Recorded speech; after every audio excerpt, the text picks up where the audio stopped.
Hello friends, स्वागत है आप सभी लोगों का। आज हम लोग देखेंगे जो जेटेट में आपको सिलेबस दिया गया है सोशल साइंस का, उसमें हिस्ट्री वाला पोर्शन में आपको मुग़ल साम्राज्य पढ़ना है डिटेल में, तो इसको हम लोग चर्चा करेंगे।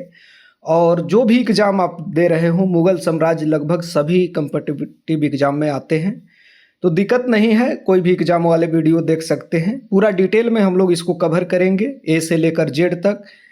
तो चलिए देखते हैं। सबसे पहले अगर हम लोग मुग़ल की बात करें तो ये आप जान रहे हैं भारत के तो है नहीं, और हम बात यहाँ पर ये भी करेंगे कि मुग़ल जो है वास्तव में मध्यकाल वाला जो पीरियड आता है उसमें एक शक्तिशाली और मजबूत साम्राज्य के रूप में उभरा, और पतन भी हुआ। पतन कैसे हुआ उसकी चर्चा भी करेंगे।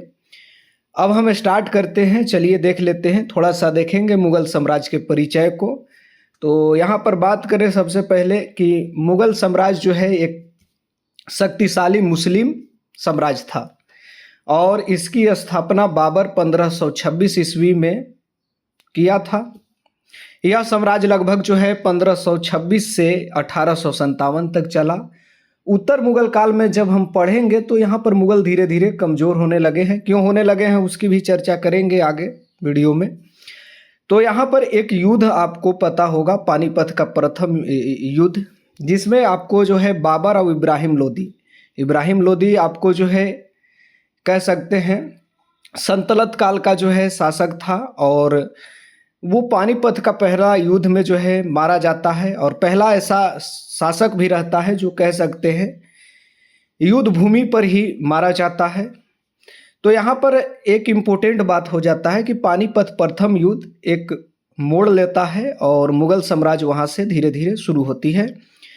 यह साम्राज्य तो आप जान रहे 1526 से 1857 तक चला। 1857 के क्रांति में जब हम बात करते हैं तो वहाँ पर एक शासक आता है बहादुर शाह जफर, जिसे उधर दिया जाता है बर्मा यानी म्यांमार की तरफ भेज दिया जाता है, लास्ट में कैद करके जेल उल में।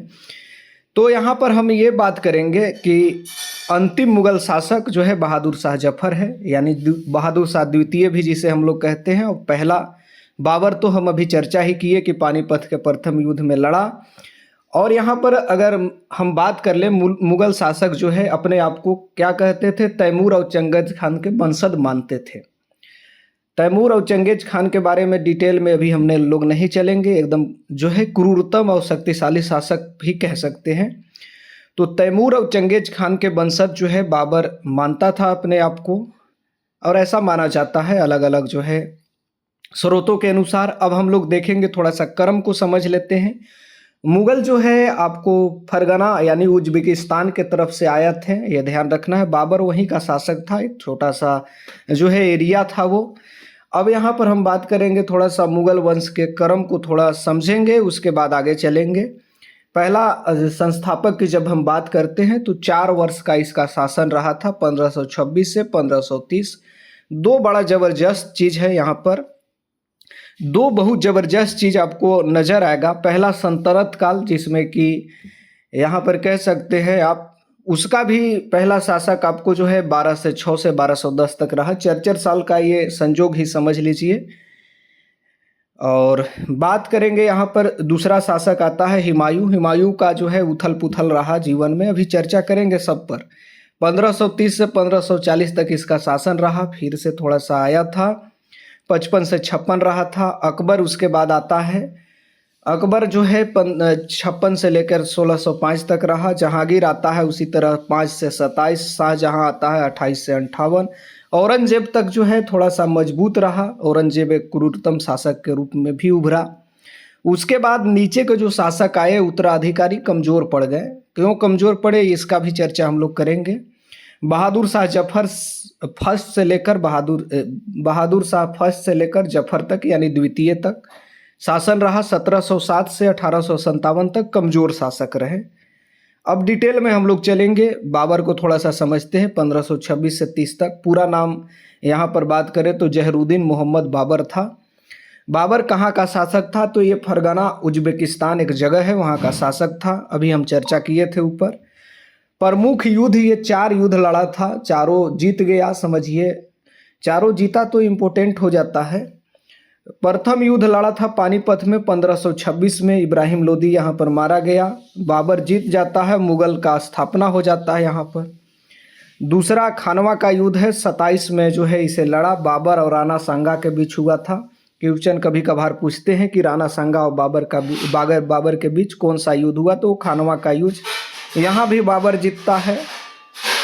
अगला देखते हैं घाघर का युद्ध। तो घाघर 1529 में हुआ। यहाँ भी जो है जीत जाता है बाबर, अफगान और बाबर के बीच होता है। अब कहानी में हम लोग जब चलेंगे तो वो लंबा चलता है, अफगान और बाबर वाला मामला कहाँ से आता है।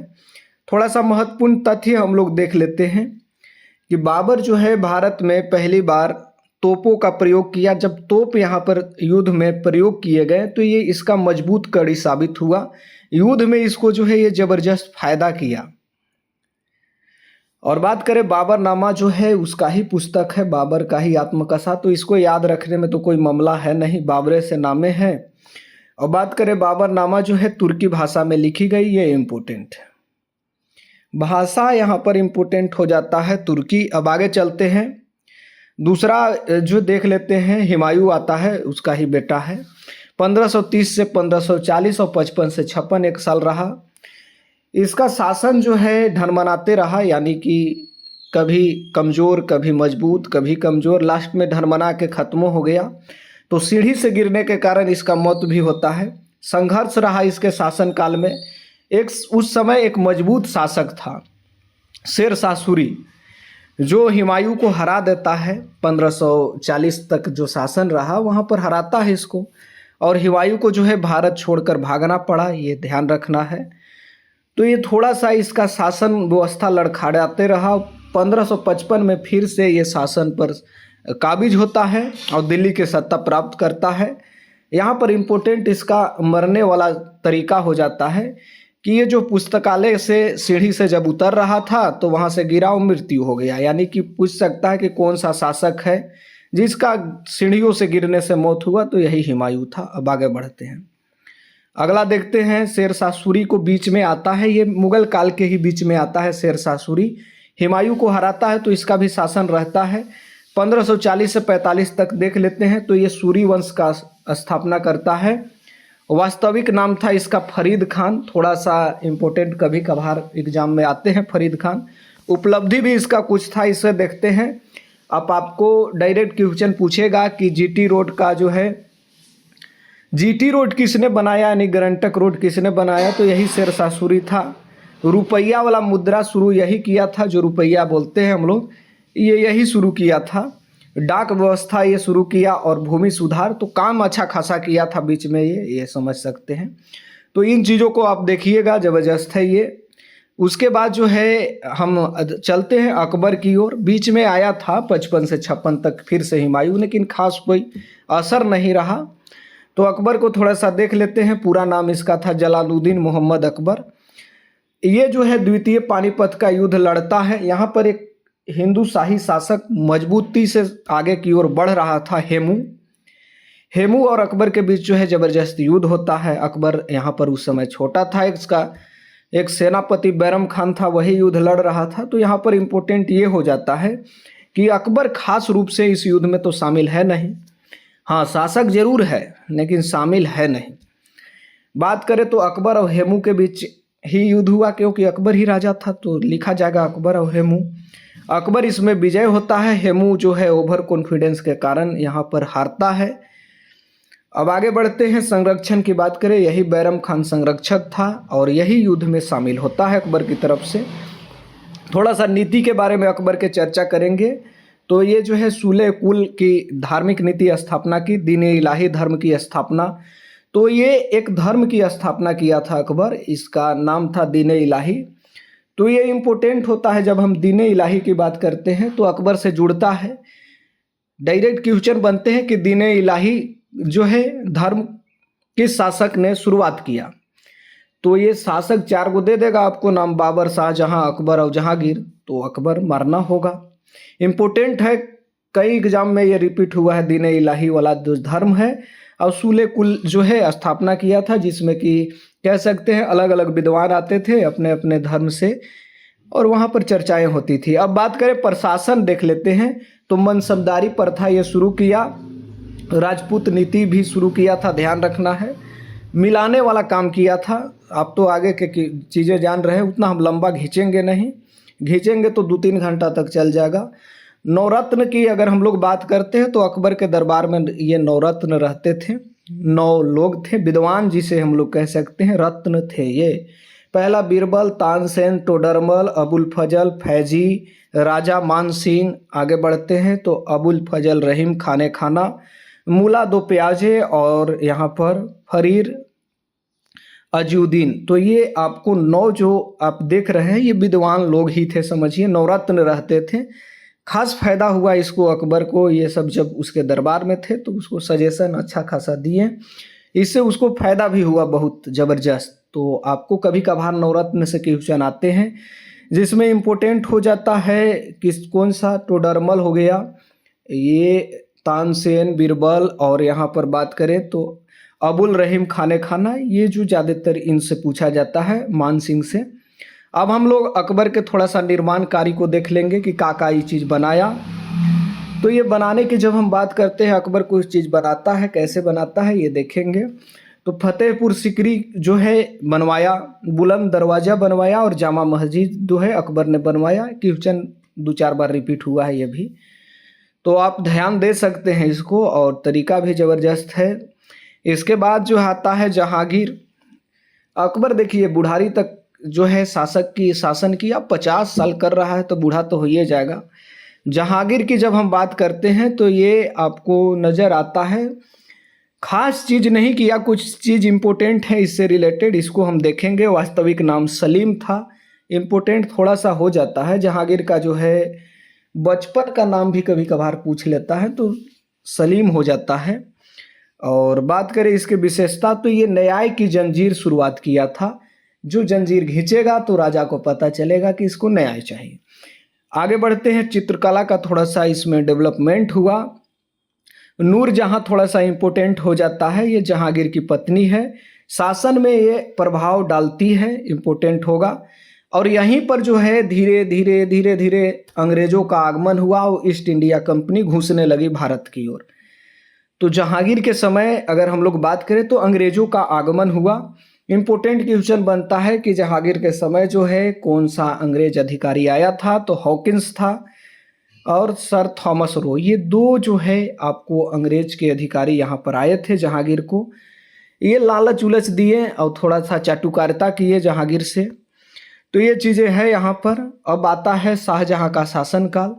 अब हम जब ब्रिटिश ईस्ट इंडिया कंपनी को जब पढ़ेंगे, ये तो वीडियो है, सिलेबस में अगर होगा तो चर्चा करेंगे, नहीं तो उसमें रोचक और मज़ेदार होता है ये चीज़ें। शाहजहाँ अब आता है।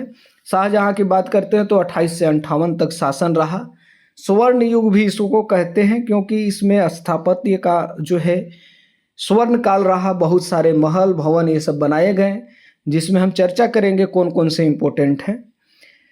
तो यहाँ पर इम्पोर्टेंट ये हो जाता है कि प्रमुख निर्माण शाहजहाँ जो है, ताजमहल तो आप सब कॉमन हो गया है, ये जामा मस्जिद हो गया, लाल किला हो गया, ये सब शाहजहाँ का मामला है, बनवाया। यहाँ पर मुमताज़ थोड़ा सा इम्पोर्टेंट होता है। मुमताज़ की जब हम चर्चा करते हैं तो शाहजहाँ की पत्नी रही और इसी के याद में जो है ये ताजमहल बनाया है, ये आपको समझना होगा। बाकी कुछ खास नहीं है शाहजहाँ से रिलेटेड। अब हम सीधे जो है अंतिम शक्तिशाली शासक कहेंगे औरंगजेब, इस पर चर्चा करेंगे। और चर्चा करेंगे इसके साथ जो है ब्रिटिश ईस्ट इंडिया कंपनी हस्तक्षेप कर जाती है मजबूती से कमज़ोर शासक के कारण, तो यही अंतिम लास्ट मजबूत शासक है। औरंगजेब की जब हम बात करते हैं तो 58 से 1707 तक रहा, 1658 से। पूरा नाम इसको थोड़ा सा देखेंगे तो आलमगीर औरंगजेब था। नीतियाँ क्या था? अब यहाँ पर 2 चीज़ इम्पोर्टेंट है। क्या 2 चीज़ इम्पोर्टेंट है? जजिया कर किसने हटवाया था? तो अकबर ने हटवाया। और पुनः जजिया कर किसने लागू किया? तो ये आपको औरंगजेब था। अब जजिया कर क्या है? जो गैर मुस्लिमों से लिए जाने वाले टैक्स थे वही जजिया कर है, तो ये आपको ध्यान रखना है। अब बात करते हैं हम लोग जो पुनः जजिया कर किसने लागू किया, तो औरंगजेब हो जाएगा। कितने बार? 10 बार क्वेश्चन रिपीट हुआ है। और ये एक काम किया था, संगीत पर प्रतिबंध लगा दिया। थोड़ा सा यहाँ पर क्रूर शासक था। और इस्लाम में जो है अगर हम बात करते हैं तो संगीत और टीवी सीवी ये सब चीज़ें कम है, भले ही अब करने लगा, लेकिन अगर आप देखते हैं तो ये चीज़ें आपको नज़र नहीं आती है। अब आगे बढ़ते हैं, संघर्ष थोड़ा सा हम लोग देखेंगे। जब हम संघर्ष की बात करते हैं तो धीरे धीरे अब यहाँ पर एक चीज़ इम्पोर्टेंट होता है, मराठों का उदय हो रहा है। मराठा क्या हो रहे हैं, शक्तिशाली हो रहे हैं। जब शक्तिशाली होंगे तो युद्ध तो होना लाजमी है। शिवाजी के साथ युद्ध होता है औरंगजेब का। यहाँ पर महत्वपूर्ण तथ्य हम लोग देखते हैं कि सबसे बड़ा मुगल साम्राज्य इसी का था और अंतिम शक्तिशाली मुगल शासक था, ये ध्यान रखना है। इसके बाद जो है सब कमज़ोर आएंगे, अलग अलग नामों से जाने जाएंगे। चलिए थोड़ा सा देख लेते हैं औरंगजेब के बाद पतन के कारण क्या रहा, कि औरंगजेब आखिरकार अंतिम क्यों मजबूत रहा, बाकी कमज़ोर होने लगे। कमज़ोर होने का मतलब है उत्तराधिकारी जो है कमज़ोर इसके आए, सही शासक नहीं आए। इसके जो उत्तराधिकारी थे यानी कि इसके संतान जो थे, बेटे थे, उतना मजबूत और जो है सही नहीं रहे तो कमज़ोर होगा ही। आगे बढ़ते हैं, मराठों का भी इधर से उदय हो रहा था तो मराठे अपने वर्चस्व को कर रहे थे। मराठा का भी अभी पतन होगा, कैसे होगा इसकी चर्चा तो यहाँ पर करेंगे नहीं, क्योंकि मुगल साम्राज्य पर ही विशेष जोर दिया गया है यहाँ पर सिलेबस में। जो टॉपिक है प्रांतीय विद्रोह जो है शुरू हो गया। अब क्या होता है, जब आप कमज़ोर पड़िएगा तो आपके दूर दराज के जो क्षेत्र है वहाँ के जो शासन व्यवस्था चला रहे थे, देख रेख कर रहे थे, वो क्या है, खुद में अपने आप को अलग मानने लगे, स्वतंत्र मानने लगे। तो ये प्रांतीय विद्रोह होने लगे। आगे बढ़ते हैं, अंग्रेजों का बढ़ता प्रभाव। अब यहाँ पर क्या हो रहा था, जहांगीर के समय एंट्री मारे थे अंग्रेज, 2 अधिकारी आए थे, धीरे धीरे करके वो कूटनीति वाला काम करने लगे। अंग्रेज का प्रभाव बढ़ने लगा, इससे भी कमज़ोर हुआ। एक शासक था फर्रुखियर, जो मुगल का ही था, अभी हम चर्चा करेंगे, उसका कुछ कारण रहा। अब बाद की बात करते हैं, मुगल शासक की बात करते हैं तो यहाँ पर औरंगजेब के बाद आता है बहादुर शाह प्रथम और अंतिम था बहादुर शाह द्वितीय, जिसे जफर भी कहते हैं। बहादुर शाह प्रथम का नाम है शाह आलम फर्स्ट। अब जहदार शाह है, जहदार शाह जो है जफीर खान के प्रभाव में आता है। फर्रुखसियर की जब हम बात करते हैं तो ये क्या करता है, अंग्रेजों को पूरा छूट देता है कि व्यापार आप कीजिए, एकदम टैक्स फ्री व्यापार कीजिए। तब यहाँ पर क्या होगा, कमज़ोर तो पड़ेगा ही। फर्रुखसियर जो है एक बार बीमार पड़ता है, उसकी चर्चा लंबी चलेगी इसलिए हम ज़्यादा अंदर नहीं जाएंगे।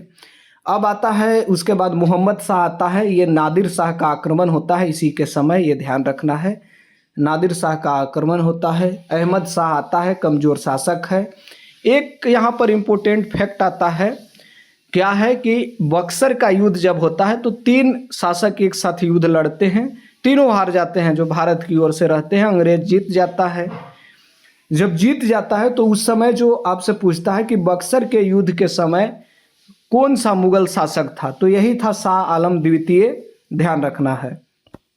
इसके बाद इलाहाबाद की संधि होती है, अलग अलग चीज़ें होती है, उस पर चर्चा नहीं करेंगे। बात करें अब जो है अकबर द्वितीय आता है, अंग्रेजों का प्रभाव इसमें रहता है। बहादुर शाह जफर, इसी के समय 1857 की क्रांति होती है, अंतिम मुगल शासक।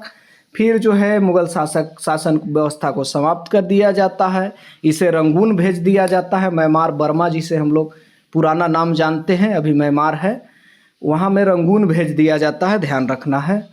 अब यहाँ पर थोड़ा सा महत्वपूर्ण आक्रमण की बात करें तो नादिर शाह जो है आक्रमण करता है 1739 में। यहाँ पर मयूर सिंहासन और कोहिनूर हीरा यही नादिर शाह ले जाता है। अब बात करें अहमद शाह अब्दाली, कई बार भारत पर आक्रमण करता है। और यहाँ पर बात करें अंग्रेज और मुगल के बीच थोड़ा सा देखेते हैं तो युद्ध होता है बक्सर का युद्ध 1764 में। यहाँ पर बात करें तो 58 में प्लासी के युद्ध होता है, और सटले बाद 64 की बात है। 64 में यहाँ पर अंग्रेज की शक्ति, जो यहाँ पर 3 शासक हार जाते हैं, यहाँ से 3 शासक हारते हैं। बंगाल का शासक हारता है, बिहार वाला हारता है, मुगल भी हार जाता है, तीनों एक साथ लड़ता है तब वो हार जाता है। जब हार जाता है तो यही बक्सर का युद्ध जो है कह सकते हैं असली अंग्रेज को यहाँ पर शक्ति दिया और वह वास्तविक जो है शासक के रूप में उभरे इसी के बाद। अब हम बात करते हैं इलाहाबाद का संधि होता है, जिसमें शाह आलम द्वितीय अंग्रेज के अधीनता को स्वीकार कर लेता है, जो शासक था मुगल का। अब बात करें 1857 की क्रांति एवं मुगल साम्राज्य का अंत को थोड़ा सा समझेंगे कैसे हुआ। अंतिम मुगल शासक बहादुर शाह जफर था, इसी को बहादुर शाह सेकेंड भी कहते हैं। 1857 का विद्रोह जब हम बात करते हैं तो ये सैनिक विद्रोह और कह सकते हैं, इसकी शुरुआत कभी कभार पूछती है, तो शुरुआत जो है मेरठ की छावनी थी इससे हुई थी, ये आपको ध्यान रखना है। तो शुरुआत मेरठ की छावनी। आगे बढ़ते हैं, परिणाम क्या हुआ। यहाँ पर क्या होता है, जब ये विद्रोह होता है तो ज़्यादा समय तक चल नहीं पाता है। इसमें मुगल शासक जो अंतिम शासक था सोचा कि अंतिम प्रयास कर लिया जाए, लड़ाई लड़ दिया जाए, शायद अंग्रेज को हरा दिया जाए। अब यहाँ पर बात करें तो बहादुर शाह जफर उस समय बूढ़े हो गए थे। अब बूढ़ा आदमी तो खुद से लड़ेगा नहीं, तो उनके तरफ से एक सेनापति लड़ रहे थे, ये ध्यान रखना है। अब यहाँ पर थोड़ा सा इम्पोर्टेंट होगा कि अंग्रेज ने मुगल साम्राज्य को समाप्त कर दिया। इसके बाद 1857 के क्रांति बाद बहादुर शाह जफर को रंगून भेज दिया। इम्पोर्टेंट है रंगून, यहाँ पर इम्पोर्टेंट है, बर्मा में है, ये ध्यान रखना है, म्यांमार। तो बहादुर शाह जफर को कितने बार क्वेश्चन ये पूछ चुका है कि कहाँ भेजा गया, रंगून। और क्या होता है, भारत में ब्रिटिश शासन प्रत्यक्ष रूप से शुरू हो जाता है। अब देखिए दिल्ली सल्तनत पर, दिल्ली पर जो शासन कर रहे थे अंग्रेज, यहाँ पर मुगल थे, मुगल हार गए, तो यहाँ प्रत्यक्ष रूप से कौन से आ जाते हैं, ब्रिटिश आ जाते हैं शासन व्यवस्था में। मुगल प्रशासन की थोड़ा सा हम लोग बात करते हैं तो भूमि व्यवस्था, टोडरमल की जब्ती प्रणाली थी। आगे बढ़ते हैं, सेना में मनसबदारी प्रथा थी, मनसबदार थे अलग अलग क्षेत्र के, इतना दिए जाते थे उसको पैसे। कर क्या था, भूमि कर मुख्य आय का स्रोत था।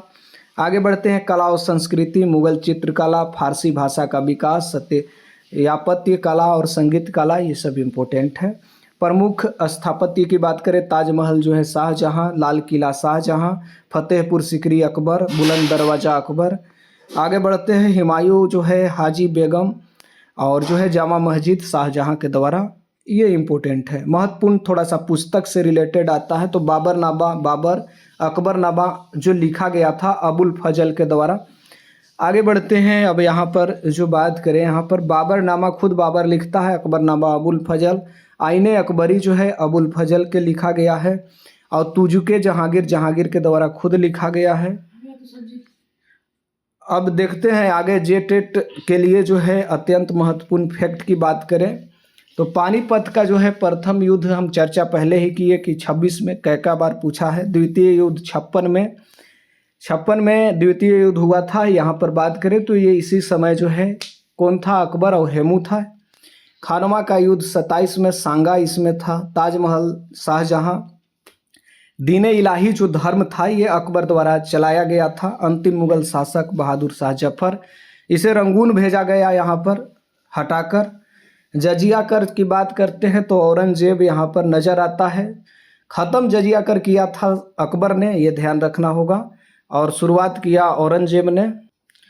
जजिया कर की जब हम बात करते हैं तो फिर से शुरू कर दिया था औरंगजेब। जजिया कर के बारे में हम चर्चा पहले कर चुके हैं, जो मुसलमानों के अलावे दूसरे से कर लिया जाता था उसे जजिया कहते थे।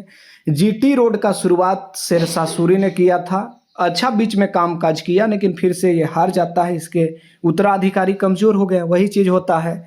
मनसबदारी प्रथा अकबर ने शुरू किया, और जो है न्याय की जंजीर जहांगीर ने लगवाया था।